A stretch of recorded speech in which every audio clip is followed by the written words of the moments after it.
A'udzubillahi minasyaitonirrajim. Bismillahirrahmanirrahim. Babun, adapun ini bab. Hadatsana Mahmud bin Ghailan, hadatsana Nadhr bin Shumailin, akhbarana Muhammad ibnu Amr an Abi Salamah an Abi Hurairah ani Nabi sallallahu alaihi wasallam. Qala, bersabda Nabi, lau kuntu, seandainya ada saya, amiron, orang yang perintah, akhadan, kepada seseorang, ayas juda, supaya sujud siapa seseorang, li ahadin, kepada seseorang, la amartu, niscaya perintah saya, al mar'ata, kepada seorang istri, antas juda, supaya sujud siapa istri, li zaujiha, kepada suaminya. Nabi bersabda, seandainya saya perintah seseorang sujud kepada seseorang, tentu pertama-tama yang saya perintah adalah seorang istri sujud kepada suami. Karena Nabi tidak memerintahkan seseorang untuk sujud kepada seseorang, maka termasuk Nabi juga nggak perintah seorang istri sampai sujud kepada suami, itu tidak ada. Ini menunjukkan bahwa hormatnya seorang istri kepada suami.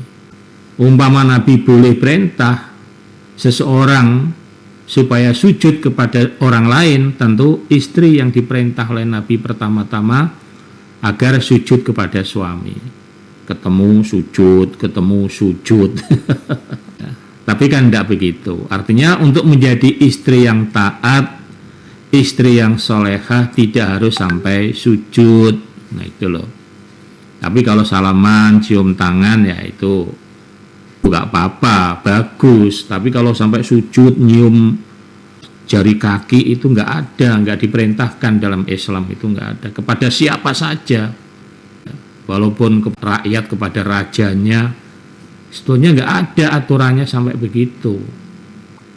Babun, ini bab. Hadatsana Hannatun, hadatsana Mulazimun bin Amr, wa qala hadatsani Abdullah bin Badrin an Qais bin Talhin an abihi, yaitu rupanya Talqin ibni Aliin, qala Rasulullah sallallahu alaihi wasallam, idza rajulu, ketika seorang suami, da'a, memanggil siapa suami, zaujatahu, kepada istrinya, li hajatihi, pada hajatnya suami, faltatihi, supaya datang siapa istri pada suami, wa ingkana, dan meskipun ada siapa istri, alat tanur, di dapur.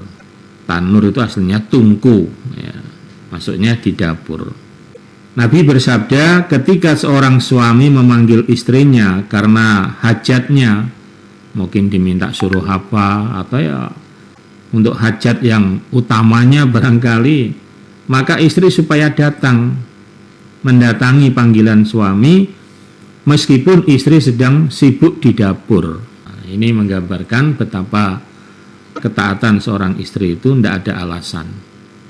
Umpama sibuk di dapur, ya suaminya datang ya disamperi dulu. Kalau misalnya permintaannya ini ya, waduh lama ini, ya kalau lagi nyalain kompornya matiin dulu. Nah ini kebetulan, ini memang hadisnya tentang ketaatan istri kepada suami. Nanti ada sebaliknya, bahwa suami itu harus mengatur tanggung jawab kepada istri, nanti ada. Nah, nanti ada saatnya sendiri.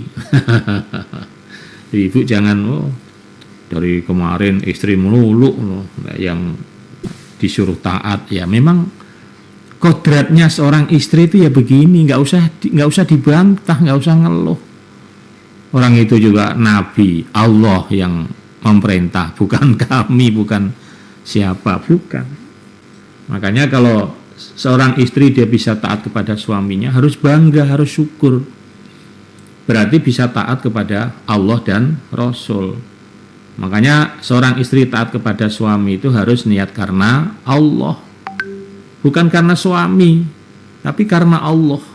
Sebab kalau karena suami, waduh berat itu. Kebetulan kalau misalnya suaminya uangnya nggak begitu banyak, terus ganteng juga nggak begitu, ya berat mau taat. Itu kalau karena suami. Tapi kalau karena Allah, nggak ada begitu-begitu. Sebab kalau karena Allah itu isinya hanya karena ingin mencari pahala, karena ingin mencari syurga. Babun hadasana Abu Quraibin wa Musa ibnu Hizamin qala hadasana Husain bin Ali an Zaidah an Maisarota al-Asja'i an Nabi Hazim an Nabi Hurairah radhiyallahu anhu qala qala Rasulullah sallallahu alaihi wasallam istausu, nasihatlah kalian suami. Wasiat maksudnya wasiatun nasihat. Binisai dengan istri. Nah sekarang ini suami ini dinasihati supaya suami itu selalu banyak nasihat kepada istri. Nah istri kalau sering dinasihati suaminya ya jangan bosen, nasihat melulu. Nah tugasnya suami nasihat kepada istri ya. Ya tapi kalau istrinya sudah lurus-lurus saja, masa ya dinasihati mulu ya. Sebetulnya suami juga capek nasihat terus. Fa'inal mar'ata, maka sesungguhnya wanita atau istri, khuliqat diciptakan siapa istri, maksudnya wanita itu, min dhilain, dari tulang rusuk. Wa inna a'waja syai'in, dan sesungguhnya lebih bengkoknya sesuatu, fi dhilai, pada tulang rusuk, a'lahu, yang lebih atasnya tulang rusuk. Fa'in zahabta, maka jika berbuat engkau suami, tukimuhu, meluruskan kamu pada istri, maksudnya ya tulang rusuk itu, tulang rusuk yang bengkok itu. Kasar tahu, maka memecah kamu pada tulang rusuk, maksudnya ya istri. Wa in tarok tahu, dan jika membiarkan kamu pada tulang rusuk yang bengkok itu, kamu biarkan, lam yazal, maka tidak henti-hentinya wajah bengkok, ya akan seterusnya bengkok. Mula sokoiku, ya, karena dari itu fastausu, maka nasihatlah kalian suami, bin nisa'i, dengan istri. Nabi bersabda, kalian suami supaya selalu banyak memberikan nasihat kepada istri. Karena seorang wanita atau istri itu diciptakan dari tulang rusuk yang paling atas. Dan sesungguhnya lebih bengkoknya sesuatu dari tulang rusuk adalah yang paling atas. Nah, itulah bahan kejadian daripada seorang wanita, Ibu Hawa ceritanya kan itu. Ya selanjutnya ya artinya wanita itu merujuk ke sana. Jadi wanita itu diciptakan dari tulang rusuk yang paling bengkok. Makanya ya begitu itu kondisinya. Maka supaya banyak dinasihati, kalau ada bengkok-bengkok dikit dinasihati. Jika seorang suami berusaha untuk meluruskan, maka tulang rusuk itu akan patah. Ya, dipaksa diluruskan, nggak bisa. Ya bisanya dinasihati saja biar nggak terlalu parah gitu loh. Dan jika kamu biarkan nggak pernah dinasihati, maka akan semakin tambah bengkok. Karena itu banyak-banyaklah kalian suami nasihat kepada istri. Itu saja resepnya. Jadi wanita atau istri itu harus sering-sering dinasihati. Nah, sekali lagi para istri, para wanita ya jangan bosan. Tugasnya suami memang memberikan nasihat, dan seorang istri harus bisa menerima. Dan wanita, istri harus menyadari kondisinya. Katanya wanita itu nggak pernah salah. Ya, maunya benar terus soalnya hal itu loh. Tapi kita syukur alhamdulillah Bapak Ibu di dalam agama, dalam jamaah, kita terus banyak mendapatkan nasihat, banyak mendapatkan arahan, banyak mendapatkan petunjuk. Ini di sana-sana nggak ada.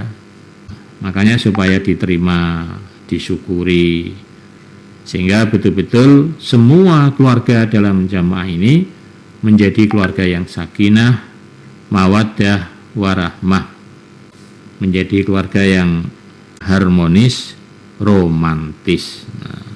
Hadasana Adam, hadasana Syu'bah an Sulaiman at-Taimi qala sami'tu Aba Uthman an-Nahdi an Usamah bin Zaid radhiyallahu an. Ani Nabi sallallahu alaihi wasallam. Qala bersabda Nabi, "Ma taraktu tidak meninggalkan aku ba'di sesudahku fitnatan fitnah atau kerusakan. Adharra yang lebih berat ala rijali atas orang laki-laki minan nisa'i daripada wanita." Rawahu al-Bukhari. Nabi bersabda, saya tidak meninggalkan fitnah setelah saya yang paling berat bagi seorang laki, maksudnya suami, daripada wanita. Jadi memang bagi seorang laki-laki cobaan yang paling berat adalah wanita atau ya istri. Kalau sudah menjadi istri ya istrinya itu. Ya, makanya kalau misalnya ada hal-hal yang katakanlah ya bermasalah terhadap wanita atau istri, ya supaya disadari itu adalah cobaan. Jadi memang Allah menciptakan wanita itu cobaan bagi pria, cobaan bagi laki-laki.